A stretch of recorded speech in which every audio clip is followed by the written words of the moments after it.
Greetings ladies and gentlemen of YouTube. I want to start this video off by saying wow. I did not expect my 10 reasons to play Lotro video to escalate as quickly as it did, so I want to say thanks to everyone who watched it, shared it, and subscribed to the channel, and also say welcome back to everyone who's told me that they've reinstalled the game after watching it. I also want to apologize for this video coming out very late. I must admit that my own video got me so hyped to play Lotro again, so I hope you can understand that I've been glued to the game for the past week playing through update 19 March of the King in North Ithilien. Sometime in the future, I'll throw in my impressions about the update, but right now, as promised, let's talk about some of the Lotro issues that I myself as a player has faced and is still currently facing. I'm not just a game reviewer in this scenario. I'm an avid long-time Lotro player, and those 10 reasons to play was me essentially sitting down and writing the 10 reasons why I keep coming back to Lotro. Today's video, however, is me sitting down and writing the reasons why I sometimes leave. And as with everything in life that you love and are passionate about, you tend to constructively criticize things and offer suggestions on how to improve it. And that's essentially what this video is all about. So here are my biggest issues with Lotro, beginning with the obsolete issues, which simply refers to issues that I've had with in the past that seem to have been improved by Turbine in recent times.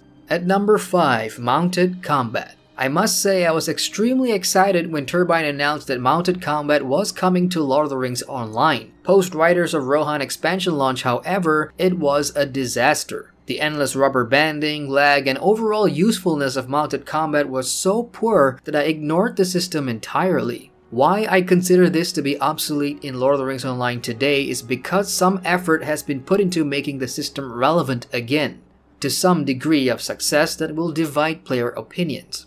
While I don't appreciate that the rubber banding and clunkiness of Mounted Combat still exist, I like that there's a deeper progression system tied to Mounted Combat, such as the addition of roving threats and even boss fights in the new Pelennor instances that requires you to fight on your horse. Not that players do that anyway.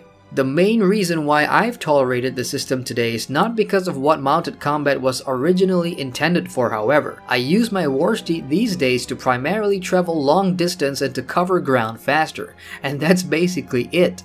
Mounted Combat definitely has its uses for players these days, albeit very few.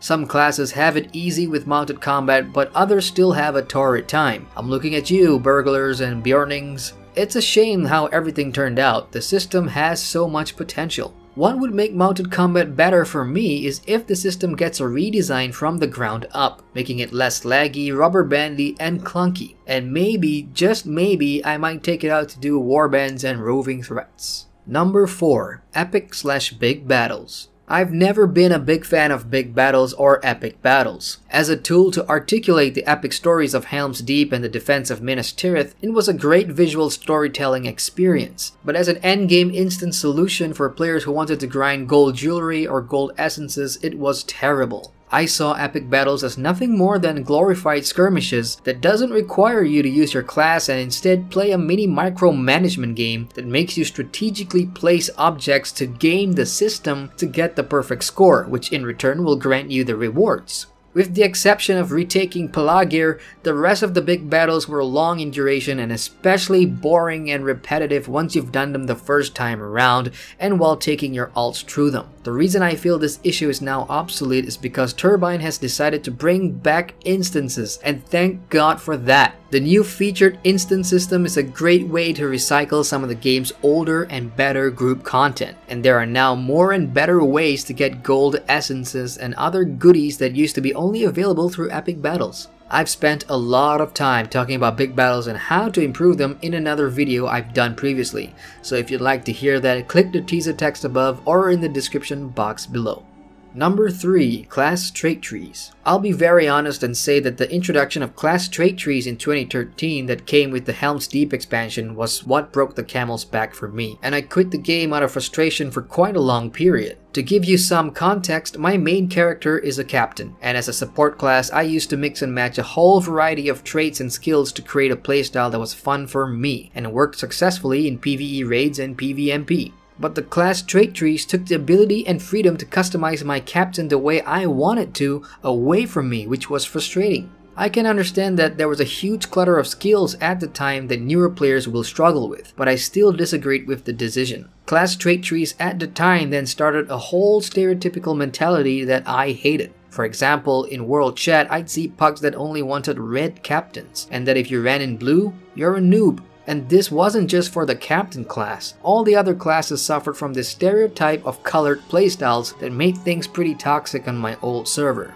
Alas, more cookie-cutter builds existed, and that is that. Why I consider this to be obsolete 3 years later is that I've adapted to the class trait tree system, but I know many others have not, and as a result has not returned since. Is it a viable character progression system today? I'd say to an extent yes, because number 1, it's all we've got, and number 2, it's really easy these days for newer players to learn the workings of each class and their respective trait trees. What I think can be improved is how trait points are earned. I don't like the idea that some trait points are gated behind meta deeds that involve slaying and exploration, like what we see in old Anorian. Those are trait points I've never gotten as a result, and if it were less grindy, it would be better for everyone, especially free players who don't own the quest pack. The game has enough grindy systems as it is.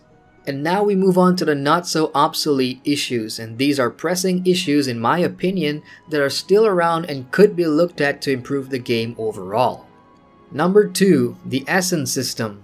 I still don't quite know how I feel about the Essence system, but it hovers between good and bad. It's funny how Turbine takes customization away from the player with class trait trees, but then introduces essences as a way to customize your playstyles, with more grinding of course. Look, I'm all for player customization, but I do feel sorry for the casual or new player who takes one look at the Essence system and gets overwhelmed. Of course, this can be mitigated if you have a kinship or group of players that can help you get started on the Essence gear grind. And if I'm being really fair, players will not need them if raiding instances on tier 2 challenge mode is not something that they want to do. No, my issue with essences is not with the system itself or the immense grind required, but the consequences it has on class balance, especially for PvMP. Yes, you knew I was gonna go there. Essences has given Freeps a huge leg up on masteries and mitigations that creeps are finding it difficult to cope with, and as a result PvMP snowballs into heal stacking, and at least on one server I play on, the creeps have all but given up on PvP until the balance issues are bearable. I like that the grindy nature of the Essence system has been somewhat reduced thanks to the featured instances and the introduction of long lost coins that you can barter for Essence recipes. But the fact that PvP class balance has been affected by the system and nothing is being done to make this feature of the game that players pay for to be fixed is somewhat troubling issue for me. So how does it get better? It will take a long time for the devs to balance things out, so at the moment we can only wait and hope.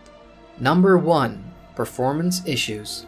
Now I've been hearing people tell me that the number 1 issue Lotro has is the stiff combat or the aged graphics, and I won't outright dismiss them, but I tend to think those are player preferences and not issues. The biggest issue in my opinion has to be on the performance side of things, and I mean the lagging and crashes that I get when playing in late game areas like Gondor onwards. This is incredibly frustrating for me, and as someone who has invested a lot of money on a high-end computer, I get penalized for it because I want to play in DX11 and on ultra high. You will notice in the background that I will crash twice to the desktop when in or around Minas Tirith, and I had to turn my settings down in order to stop crashing. That really sucks. I didn't buy a GTX 1080 to play on low to medium settings, for crying out loud. And what about the lag anomors that 9 years later no one has an answer for? From time to time my skills will lock up and I can't do anything but run around and give the enemy a free kill. It's truly frustrating when it happens to you. Someone pointed out that these issues are chronic because of how the game's code was originally written,